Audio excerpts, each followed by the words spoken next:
Hi everybody and welcome to the BMS podcast. We all have different perspectives on health, disease and illness that are all shaped by our socio-cultural environment. The aim of this podcast is to raise awareness on different socio-cultural belief systems toward health and promote culturally sensitive approaches in our Western secular environment.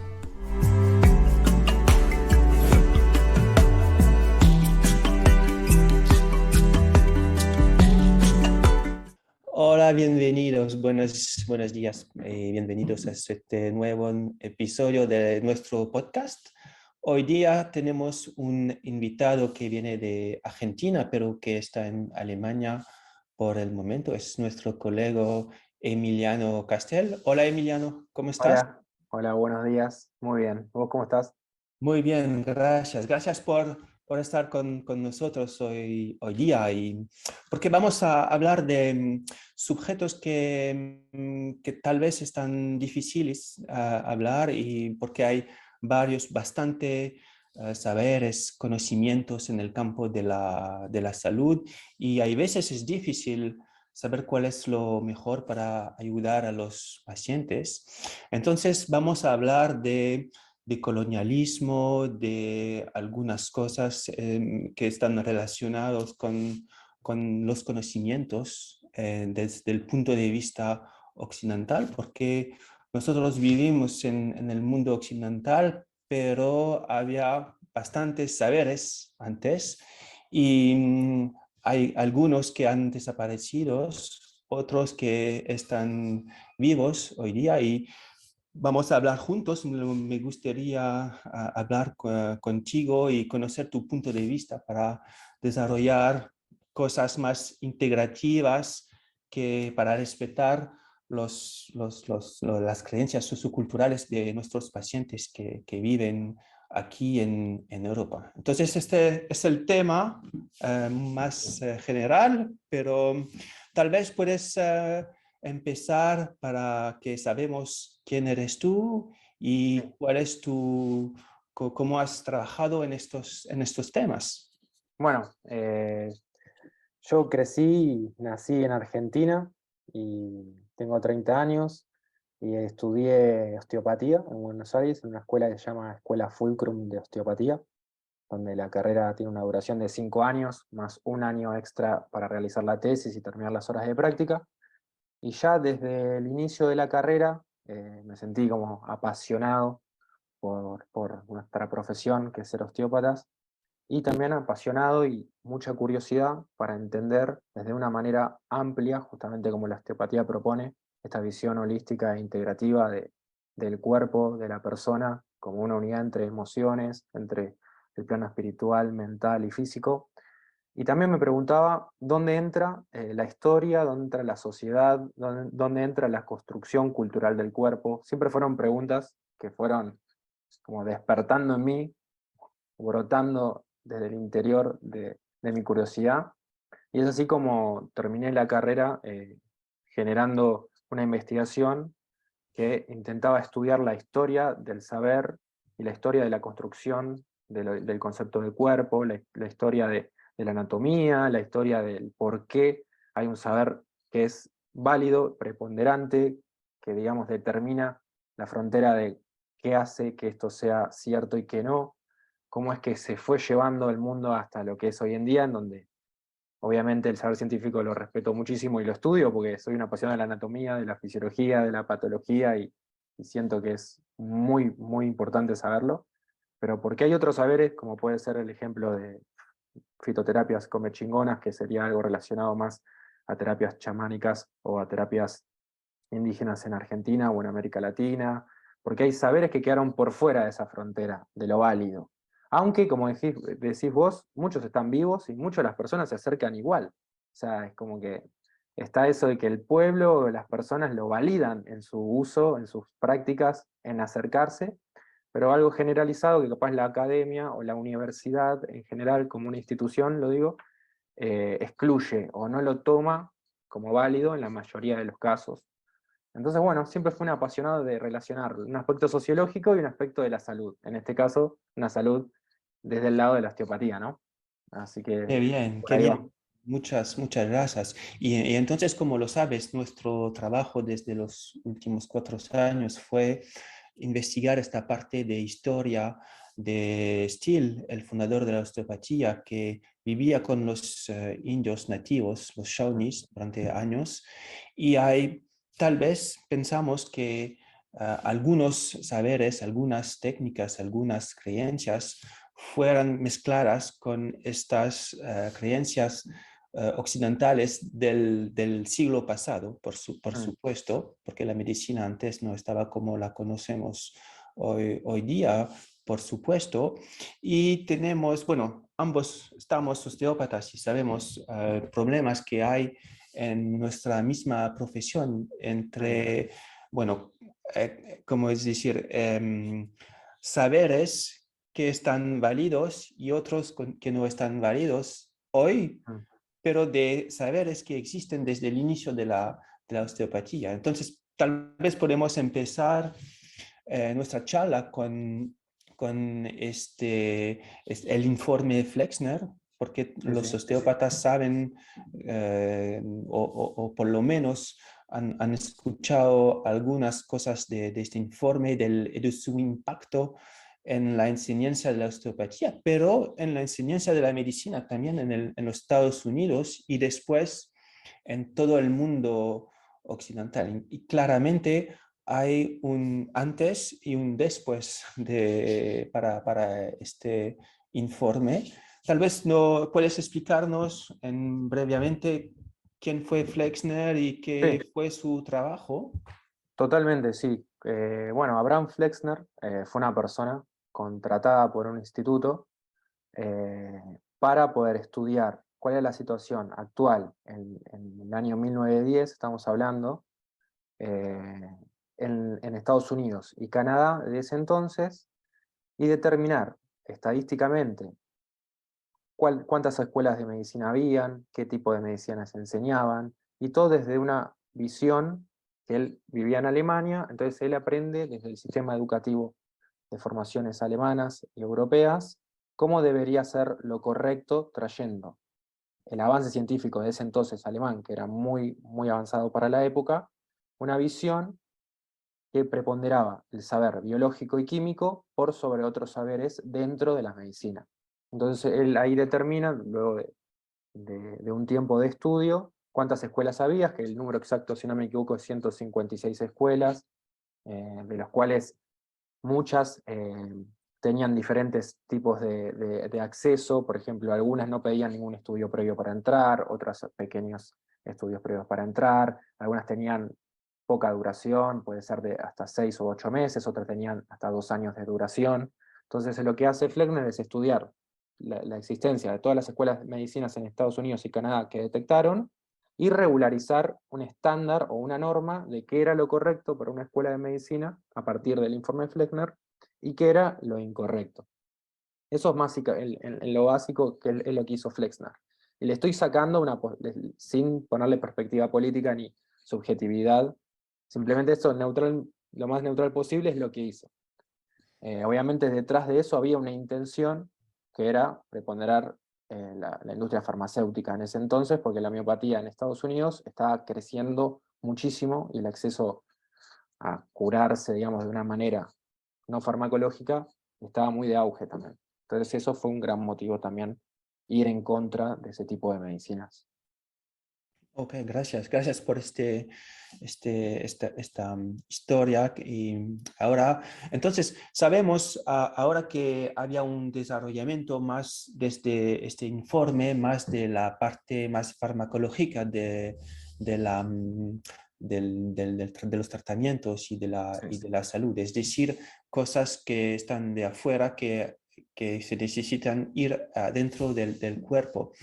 Y entonces había cambios de cómo se perciben el cuerpo, porque el cuerpo en el mundo occidental no es con el mismo concepto que en las medicinas tradicionales. Tal vez puedes Sí. darnos un poquito más De de información, sí, información sobre eso. total. El reflejo del informe Flexner es el reflejo de una subjetividad que digamos, tenía más poder por sobre otras maneras de pensar y concebir el cuerpo o concebir a la sociedad. Por ejemplo, acá tengo anotado una serie de ítems de los resultados del informe Flexner. Bueno, él pone un énfasis en las ciencias biomédicas y tecnológicas. A partir del informe Flexner, todas las escuelas de medicina empiezan a tener un lugar de investigación. Él decía que el médico tenía que ser a su vez investigador.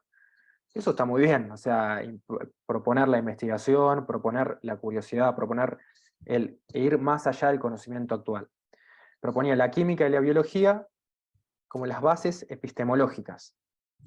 ¿Por qué? Porque en ese momento, como vos antes nombraste, la medicina tenía una situación muy diferente. No había una regularización estandarizada en todo el país, en este caso Estados Unidos o Canadá.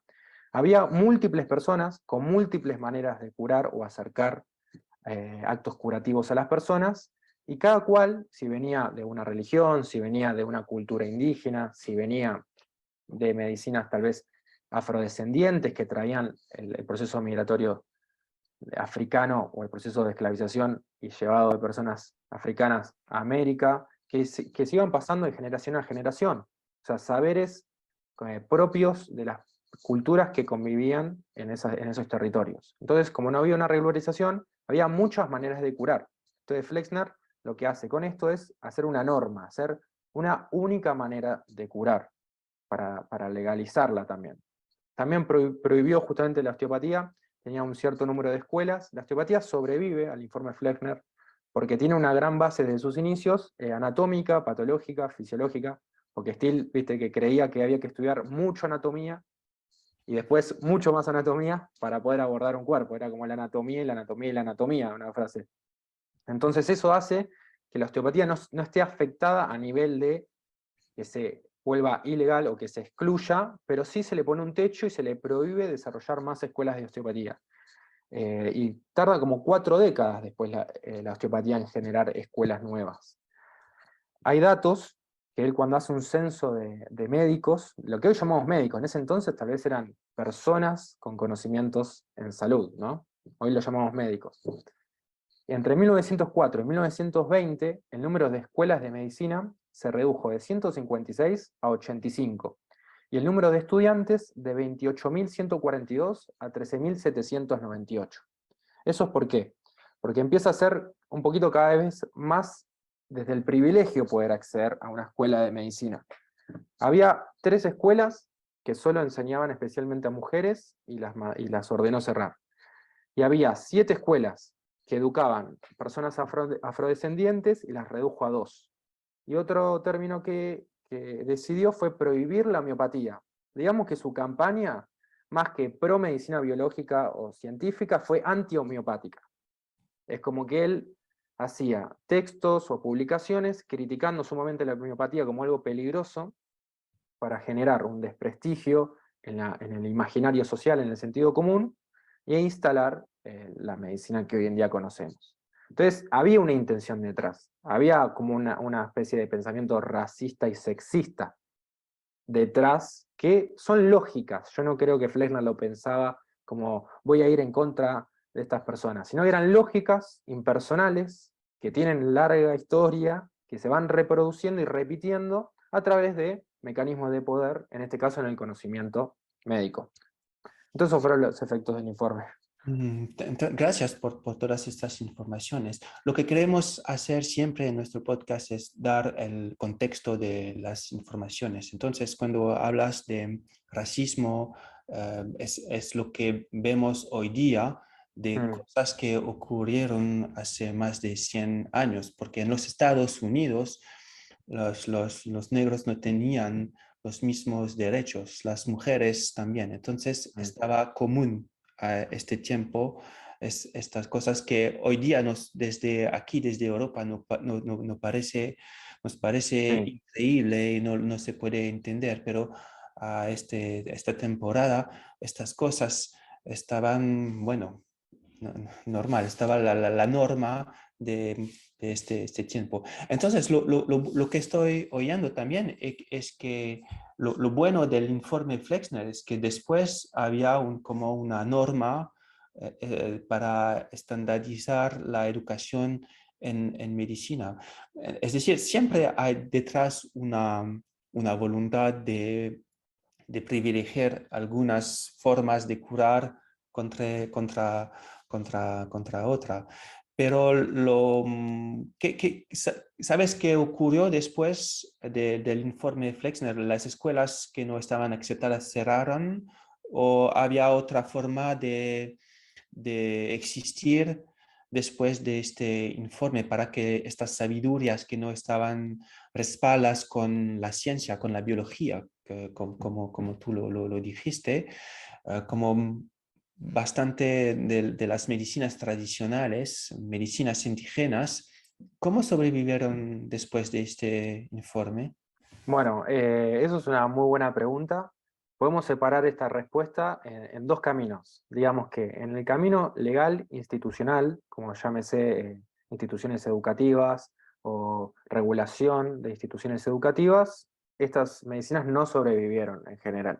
Digamos que las personas no tenían acceso a poder aprender desde una educación universitaria algunos tipos de medicina, como llámese homeopatía o llámese medicinas, se le llamaba, había una medicina que se llamaba medicina fisiológica, que eran mujeres que enseñaban a otras mujeres cómo funcionaba el cuerpo humano, habitando el cuerpo con útero, ¿no?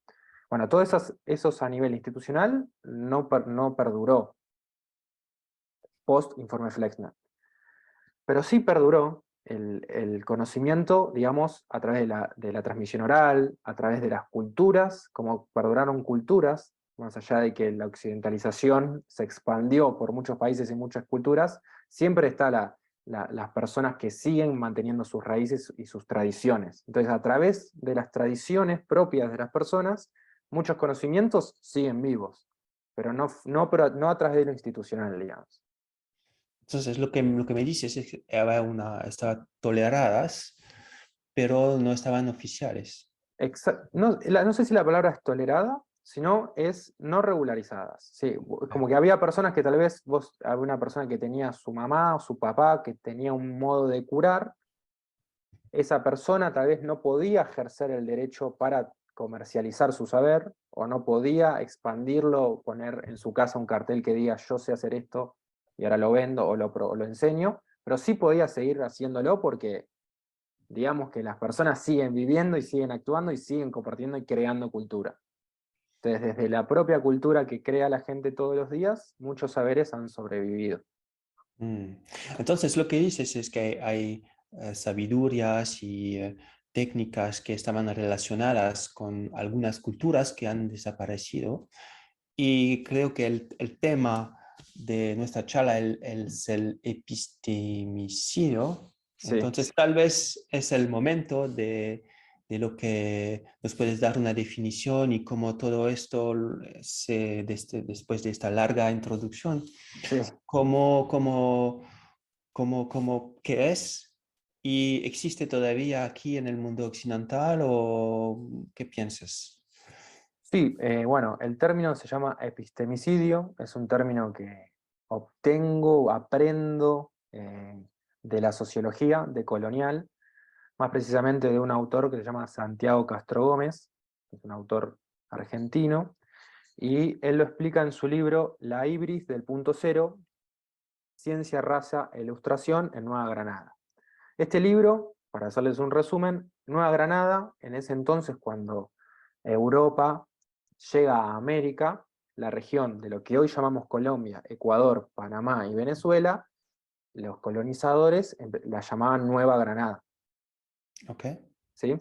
Entonces él hace todo un estudio de cómo a través de los científicos que llegaban con conocimiento biológico se instala un pensamiento racista, porque empezaron a hacer estudios de los cráneos de nativos americanos, de africanos y de blancos de Europa, y determinaban que como el cráneo europeo era más grande, era una raza superior, por ejemplo.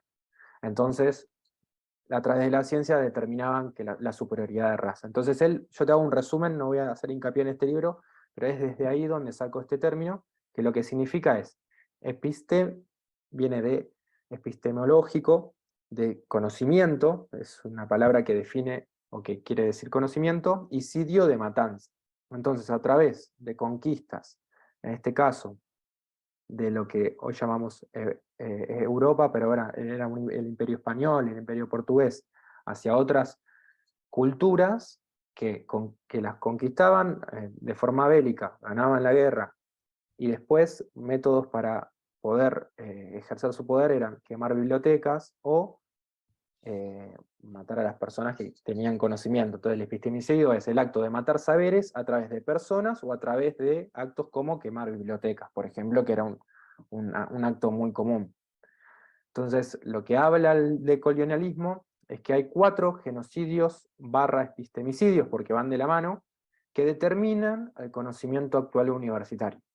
Entonces, hay como una base donde nace estas lógicas que después se reflejan en el informe de Flexner, que básicamente lo que hace un acto de epistemicidio es, yo me considero un saber superior, inconscientemente, no digo que hay alguien intencionalmente haciéndolo, sino son lógicas, siempre repito eso, son movimientos históricos que fueron sucediendo así, como dijiste vos, desde una perspectiva actual los estudiamos con esta perspectiva. En su momento era la norma, era la manera de avanzar y de lo que hoy llamamos modernidad, de crecer. Entonces, a través de la conquista de pueblos, llámese personas, se mataban sus saberes también.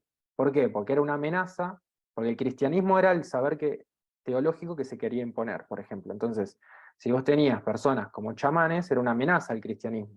Era algo que no era lo correcto, no era el Dios correcto. Y así empiezan a ser como esta matanza de saberes. Entonces es un término que determina qué significa matanza de saberes. Estamos hablando de colonialismo en Sudamérica, en América, porque Sí, ambos estamos sudamericanos, no puedo hablar tanto de lo que los europeos hicieron en África o en Asia, pero a mí me parece más o menos igual, pero sí. por supuesto es más, lo que estamos hablando es lo que ocurrió en América. Y hablando de decolonialismo, siempre cuando yo veo un argentino, yo lo agradezco por el general San Martín, que argentino, que fue nuestro libertador para la independencia del Perú. Entonces, gracias, Emilia. Bueno, no me siento merecedor de ese gracias, pero sí, es un gran libertador. Es una cosa que, entonces es para la gente que nos escuchan, es nuestra segunda charla. Sí, Y me recuerdo que en nuestra primera charla hablaste de cosas importantes, es que, porque después de la independencia, la estructura de algunas personas que tenían saberes y los otros que no tenían se ha repetido. sí, Y me hablaste de cosas que después de traumatismos, de exclusión, de racismos, la gente excluida repite. sí. Es que eso me parece increíble. Tengo varios ejemplos en la historia para poder llegar a la actualidad. Digamos que la historia, si uno la va estudiando desde una perspectiva decolonial, uno va aprendiendo que hay siempre un saber, alias un poder, que predomina, y después empieza a emerger otro poder o otros poderes o otros movimientos que le hacen como de contracultura o de... hoy lo vería como complemento, porque mi visión siempre es integrar, siempre es unir fuerzas, pero en su momento serán contrafuerzas. Por ejemplo, en la era medieval, el cristianismo en Europa preponderaba. Entonces, en el siglo XIII, por ejemplo, había 3 figuras médicas. El clérigo, que era una especie de sacerdote que tenía conocimientos médicos, lo que hoy llamamos médico, seguramente era alguna persona con conocimiento anatómico, quirúrgico, odontológico, desde la visión de ahora, pero que tenía conocimiento del cuerpo humano, y el barbero. Esas 3 figuras tenían acceso al conocimiento que decimos médico o anatómico, ¿no? Pero el clérigo era el que tenía el poder al momento de curar. El clérigo, por ejemplo, en el siglo XIII no permitían, en muchos casos, hacer sangrar a la persona que sufría para poder curarla. Entonces tenían métodos de rezo o métodos de purga para poder acceder a una mejoría. Y en ese momento el anatomista, el médico, era digámosle hoy entre comillas, el revolucionario, el que intentaba darle una explicación a, no, si hacemos esto, si corto acá o si entro acá, vamos a mejorar a la persona, no hace falta hacer un ritual de rezo solamente. Bueno, pero también era excluido. ¿Qué pasa? Pasa el tiempo, la ciencia, como todos sabemos, ¿no? La figura de Copérnico, de Bruno, después llega Descartes con el tiempo, toma la razón, mejor dicho, toma un poder que reemplaza al cristianismo, al ojo divino, al Dios que todo lo sabe, y la razón toma ese poder. En su momento era una fuerza que crecía y le hacía contrafuerza al poder que dominaba, por así decirlo. Pero después, ese poder que es nuevo, que es el científico, empieza a replicar las mismas lógicas. Empieza a poner una frontera de lo que está bien y qué está mal, y replica una lógica. Entonces yo me preguntaba, ¿no? Si el día de mañana las medicinas tradicionales complementarias, que están creciendo un montón en la actualidad, porque muchas personas encuentran mejorías y acceso a un bienestar más integral, que acepta sus emociones, que acepta su subjetividad, que acepta el aspecto espiritual, que tiende como a aceptar la diversidad y las diferencias. Por ejemplo, en todos los países se empiezan a regularizar, a tener más crecimiento, a tener universidades propias o a tener cada vez más escuelas, empiezan a trabajar en, digamos, imaginemos un mundo utópico donde está totalmente integrada. ¿Cómo van a actuar las personas que ejercen las terapias de medicinas tradicionales complementarias? ¿Actuarán con las mismas lógicas? ¿Pondrán fronteras a otros saberes? Esa es mi preocupación. Es como no repetir las lógicas. Las dos lógicas más importantes que no hay que repetir es la del racismo, a nivel entre personas, culturas, y a nivel saberes. Excluir saberes también es un acto o de epistemicidio o de racismo epistemológico, y también de sexismo, porque la base de la historia, digamos, del sistema actual se basó también en la inferiorización de mujeres o del sexo femenino. Por ejemplo, un caso, la cacería de brujas es un hecho muy importante de la historia, que ahora se lo está reconociendo cada vez más, pero se han matado un montón, cientos de miles de mujeres en la Europa medieval, porque poseían un saber indio-europeo, se le decía en ese momento. Eran saberes tradicionales de curación a través de plantas, de curación a través del alimento, de una conciencia de la naturaleza muy parecida a lo que hoy decimos chamanismo en América. Como eso era una amenaza al cristianismo y a otros modos de percibir el mundo, se las persiguió y se las quemaron vivas. Otro genocidio muy importante es el genocidio al-andaluz, que es todo el sur de España, había imperios árabes y judíos. Previo a la llegada de Colón a América, en el mismo siglo, se termina con el último imperio al-andaluz en Granada, en donde, te doy un ejemplo, uno de los actos era quemar bibliotecas. En esa región se quemó una biblioteca de 500.000 libros en esa época. Estamos hablando del siglo XV, del siglo XVI, todas esas épocas. Mientras que capaz una biblioteca estándar española tenía 1.000. Entonces, todo ese conocimiento que se iba perdiendo, que se iba quemando, a través de estos movimientos históricos y sociales. Entonces, se resume que hay 4 genocidios y epistemicidios que fundan al saber universitario actual, porque es el saber universitario, es el saber vencedor, el que llega después de todo este proceso histórico, que es la cacería de quema de brujas, el genocidio al-andaluz en el sur de lo que hoy llamamos sur de España, la esclavización y raptarización se dice porque se esclaviza a personas africanas y las lleva a trabajar esclavizadas a América, el concepto correcto no sería decir trabajar, y la conquista del continente americano. Esos 4 hechos pasan del siglo XIV al siglo XVI. Esos 2 siglos son los que después hacen nacer el yo pienso, luego existo, porque ese yo pienso y luego existo, como se pregunta Enrique Dussel, ¿cuál es el contexto para que alguien determine y piense y sienta un yo pienso, luego existo? Entonces él dice, dos siglos de conquista y exterminio hacen que un saber filosófico sea preponderante porque es un yo imperial, ese yo pienso. Es un yo que venció. Yo vencí y luego existo, dice él. Yo conquisté y luego existo. Entonces ahí donde se determina la fundación del proceso, digamos, del saber universitario actual, esa es la estructura donde nace. Y en la época del individualismo también nace, porque el ojo de Dios que todo lo ve, ahora es la razón. y nace la famosa dicotomía cuerpo y mente. La mente se aleja de la sustancia del cuerpo, pasa a ser algo universal, donde el saber es creado por un término sociológico que se llama solipsismo, que significa el diálogo interno de uno mismo con uno mismo. Mientras yo me haga preguntas y yo dialogue conmigo, voy a crear saber. Y ese saber va a ser universal, va a ser aplicable a todo mundo, a toda geografía. Entonces, por eso que en las universidades se enseñan en todo el mundo saberes que nacen en 5 países. Es decir, Inglaterra, Italia, Francia, Alemania, Estados Unidos, todos esos países que crearon saberes increíbles, indudablemente, apasionados de la filosofía de Nietzsche, por ejemplo, pero se los disfraza como universales, es decir, un saber que es para todos, pero son saberes provincianos, porque tienen un contexto sociocultural, tienen un país específico donde nacen. Entonces, en las universidades de todo el mundo se llevan saberes escondidos como universales, cuando en realidad, dice Enrique Dussel, son provincianos, por así decirlo, tienen un contexto local. Entonces hay que reconocer siempre dónde están situados los saberes.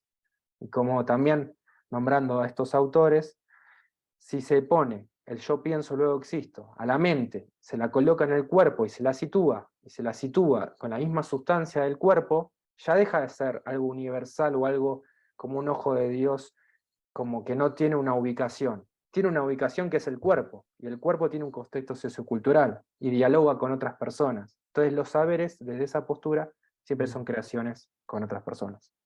Estupendo este enlace histórico que haces después de estos 2 siglos con 4 genocidios, como esto estaba fundador de un pensamiento de los vencedores que Mm. querían, bueno, dominar una forma de pensar, no solamente en la parte de la filosofía, de los conocimientos, pero como lo dijiste, si yo entendí bien, es que fue la base del informe Flexner, es decir, regularizar y, bueno, y excluir algunos tipos de saberes y para privilegiar la parte más farmacológica con el conocimiento del cuerpo desde el punto de vista de la parte química. Mm. Entonces, nuestro podcast se llama BMS, es decir, el Body, Mind, Spirit, cuerpo, mente, es espíritu, porque lo que estamos haciendo es hablando, es que hablamos de una revolución, pero no la revolución no de los sudamericanos, es decir, el regreso al punto de inicio de la osteopatía en nuestro caso, es decir, que con los conocimientos que tenemos hoy día de cómo el cerebro funciona en algunos estados alterados, de conciencia alteradas, ah, podemos describir más fácilmente algunos tipos de saberes de medicina tradicional. Y entonces estamos empujando para dar más un punto de vista integrativo para mezclar este body, mind, spirit. ¿Tú qué piensas? Que tú hablaste de Descartes, Sí, que, que estaba un vencedor francés, entonces yo escucho bien, que había también un antes y un después sobre cómo la gente percibía el cuerpo y cómo había una dicotomía entre la parte física y la parte no física del cuerpo. sí, total. Descartes ha fundado, digamos, las bases del método científico. Se ha usado la postura y la filosofía de Descartes y desde ahí fundó una era que es la era del individualismo. Ya el sentimiento colectivo protegido por un Dios en el mundo occidental deja de tener poder y tiene poder el ser individual con su razón y sus pensamientos. Entonces la razón toma el poder de lo que sería Dios, como una sustancia universal, todo presente. Entonces, con ese desdoblamiento, esa separación de razón y cuerpo, luego se crean lógicas y se reproducen esas lógicas en donde el cuerpo pasa a ser la metáfora de la máquina. No como decía Steele, que era ingeniero y lo veía de una manera integral y usaba ejemplos de máquinas, pero para explicar algo integral, sino como un objeto a curar o un objeto a dominar a través de la razón, como algo inferior el cuerpo a la razón, las emociones como algo del plano de la subjetividad, del que tenemos que dudar, porque la objetividad es el camino. Entonces, al cuerpo desde ese entonces se lo desdobla a lo inferior, como otros patrones, ¿no? Como otra persona es inferior a otras por su color de piel, o por su cultura, o por sus ideas. Siempre son lógicas que se repiten en todos los planos. Este es el plano que estamos hablando, que es el plano epistemológico, del conocimiento, las diferentes estructuras jerárquicas que hay en el conocimiento. Pero Descartes ha fundado esa era, la era del desdoblamiento del cuerpo y las emociones. Es por eso que después, cuando se crea el informe Flexner, todo arte curativo que contemplaba lo espiritual o las emociones se la tilda de cultista o, digamos, de sectaria, se la empieza a perseguir desde el discurso de lo dialéctico, porque el informe Fleckner no persiguió personas a nivel jurídico o a nivel de matanza de personas. Simplemente en lo dialéctico empezó a hacer el discurso de si habla de espiritualidad o de emociones, es un charlatán, es un estafador. Lo objetivo y lo químico y lo científico es la verdad. Entonces, capaz hoy te encontrás hoy en día con personas que por defender, y está bien que lo hagan porque son científicos y es sumamente respetuoso su postura, tal vez desprestigian otros saberes que incluyen a las emociones o a la espiritualidad o a la meditación o a artes curativos diferentes, no tan invasivos, pero eso también es una postura o una lógica colonial, el desprestigiar, el invalidar a otra persona por cómo considera, en este caso, el cuerpo, como una integridad. Pero a la par siempre están los pueblos y las culturas que siguen validándolo, por eso sigue creciendo la osteopatía, la antroposofía, la medicina china, diferentes tipos de fitoterapia, el shiatsu, el reiki. Por ejemplo, el reiki, un caso espectacular que es de transmisión de energía, y bueno, y si vos lo mirás como un científico, capaz decís, ¿qué está haciendo esta persona?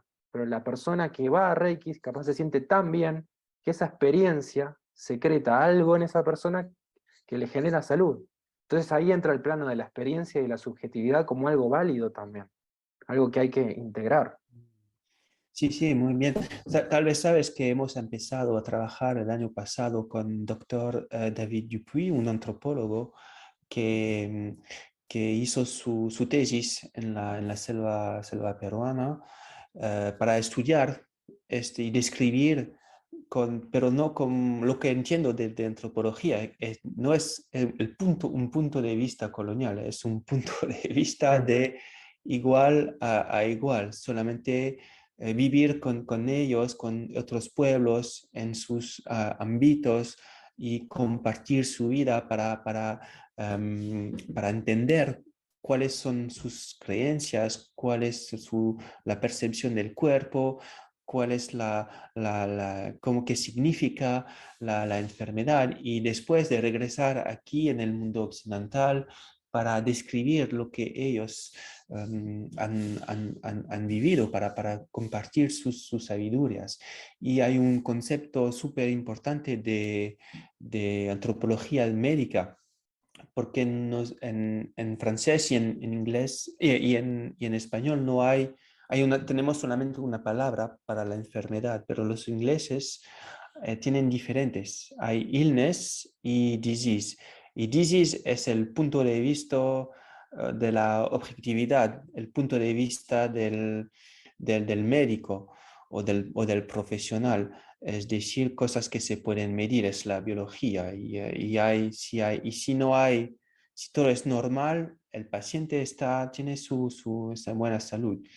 Y hay un punto de vista más de la otra cosa importante de antropología médica, es la enfermedad illness, es decir, la experiencia del paciente, la subjetividad. Es decir, que el paciente tiene dolor, pero todos los exámenes salen normales. Es decir, que hay, estas medicinas tradicionales ayudan estos pacientes, cosas que la medicina más occidental no ayuda. Y como lo hemos dicho, es decir, que la mitad de los pacientes que tienen dolores de musculoesqueléticas no hay ninguna objetividad. Es decir, que este concepto de antropología médica ayuda a explicar que hay diferentes niveles de saberes y los ponen más a igualdad, o por lo menos es lo que queremos hacer, porque si queremos realmente hacer una atención focalizada sobre los pacientes, tenemos que saber cuáles son sus creencias socioculturales sobre la salud, porque si ellos piensan que están en buena salud cuando no tienen dolor, no vamos a molestarlos para cosas de, como dijiste, la parte, qué tal la parte emocional, la parte de otras cosas, porque si el cuerpo funciona bien, para ellos todo está bien. Pero hay otra gente que consultan a otros profesionales y no tienen dolores. Y hay veces, y yo sé que, por ejemplo, en osteopatía, tengo muchos colegas en países donde se habla el inglés que no están tan cómodos con eso, porque no se puede aplicar recomendaciones de buenas prácticas y todo eso. Y bueno, entonces nuestra profesión en estos países se convierte más en un enfoque musculoesquelético para manejo de dolor musculoesquelético. Pero, ¿qué opinas sobre todo eso para el futuro porque yo creo que es imposible que algunos saberes se destruyen. Siempre hay vías para, para repetir todo eso, para que se transmite esta sabiduría, porque y entonces hay que vivir estas sabidurías, tienen que vivir juntos, pero Total, tienen que sabes. dialogar. Mi postura es la siguiente, me encantaría que cada vez este espacio, que lo valoro y agradezco, se multipliquen en más espacios a nivel institucional, a nivel escuelas universitarias, a nivel escuelas de osteopatía o de otras medicinas integrales, complementarias, tradicionales. Mi postura es el deseo y el trabajo para que crezcan los diálogos entre saberes, para que crezcan la unión y el complemento. Es decir, si yo, como saber osteopático, como alguien que intenta aprender todos los días osteopatía y ejercer el saber osteopático en pos del bienestar de las personas, si yo excluyo, por así, si viene alguien y me dice, yo hago shiatsu, no, el shiatsu no sirve porque la osteopatía es la verdad. Si yo sigo esa lógica, estoy repitiendo la misma historia. Pero también marcar una diferencia que tampoco se trata de relativizar, no se trata de, ahora acepto a todos los saberes, entonces viene alguien y cantando te va a decir que te cura de un cáncer. No, tampoco es que hay que ir al otro extremo. Siempre hay que tener la conciencia de dialogar y en un diálogo intercultural de saberes, entender cuál es la concepción de los otros saberes, generar espacios institucionales donde se acerquen instituciones y puedan hacer debates en común, hablar de un tópico, puede ser fibromialgia, puede ser concepto filosófico de enfermedad, puede ser salud, puede ser bruxismo, puede ser ki, energía, y que se hablen entre diferentes saberes, porque el saber, como dice Enrique Dussel, se crea cultural y socioculturalmente, en diálogo, siempre situado en un diálogo entre personas, entre instituciones, entre profesionales, Y qué mejor que empezar a acercar instituciones o personas de diferentes saberes, para que dialoguen con tópicos en común, para que lleguen a nuevas conclusiones, no repetir siempre lo que dijo una persona. Por ejemplo, yo a Steele lo admiro profundamente y lo sigo leyendo y es alguien que me apasiona. Pero también ver qué pensarían los osteópatas de ahora de diferentes tópicos, qué pensarían diferentes escuelas que creen su conocimiento filosófico respetando las raíces de la osteopatía, que se acercan a otras medicinas y dialoguen. Siempre creo que es fomentar el diálogo y también con el conocimiento científico. Creo que el conocimiento científico, con su saber anatómico, patológico, fisiológico, aporta muchísimo y es muy bueno poder aplicarlo en integración. Poder tener una visión filosófica holística y una gran base anatómica es buenísimo para las personas, le mejoras la calidad de atención. Siempre es unir los saberes, pero en un diálogo sin relativizarlos, y siempre va a haber jerarquías, porque la jerarquía existe. Por ejemplo, si va un chamán a un hospital y le quiere enseñar al cirujano cómo operar, no va a poder. En ese momento, en ese contexto, el cirujano sabe más que el chamán. Por darte un ejemplo burdo, ¿no? Clásico. Mm. Pero si el cirujano va a la selva y le quiere enseñar al chamán qué hacer con sus compañeros o compañeras de comunidad, ahí va a tener que respetar la jerarquía del chamán o de la chamana, porque el contexto da la jerarquía, no una jerarquía universal que donde esté me siento con el derecho a sentir que sé más que de los demás.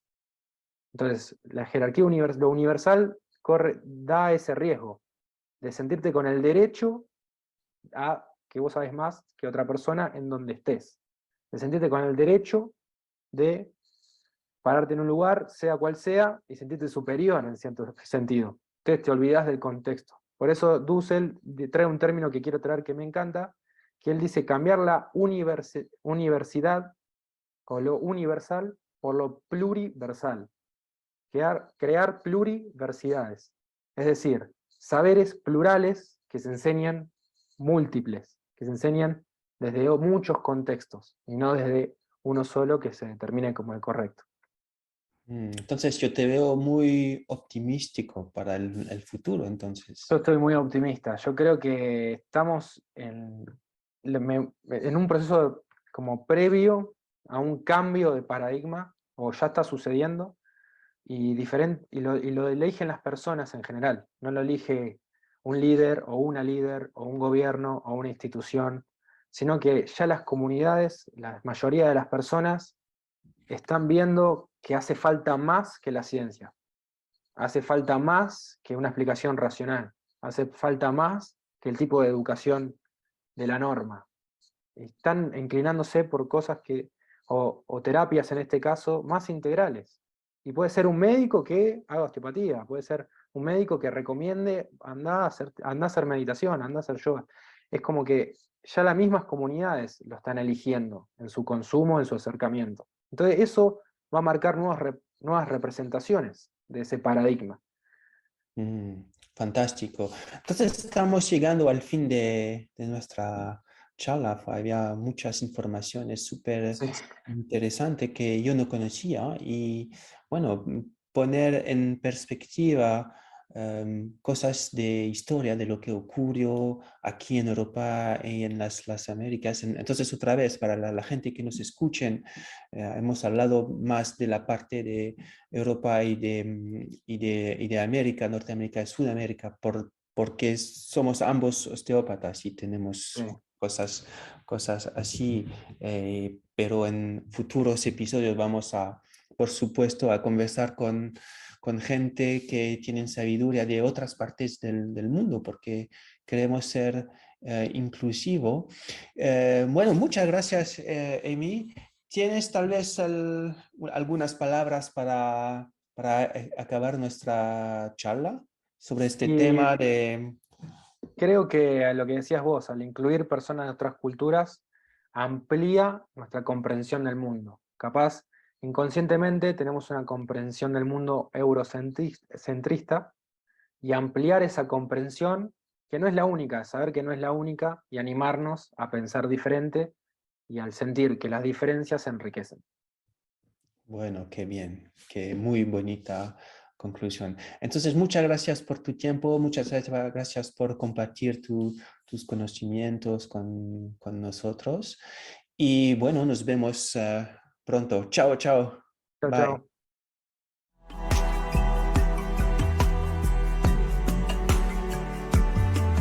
Thanks for listening to the BMS podcast. We hope you've enjoyed our chat today. BMS Formation is working to bring more compassion and tolerance between people holding different worldviews in healthcare and beyond. Share it if you like it, and see you soon.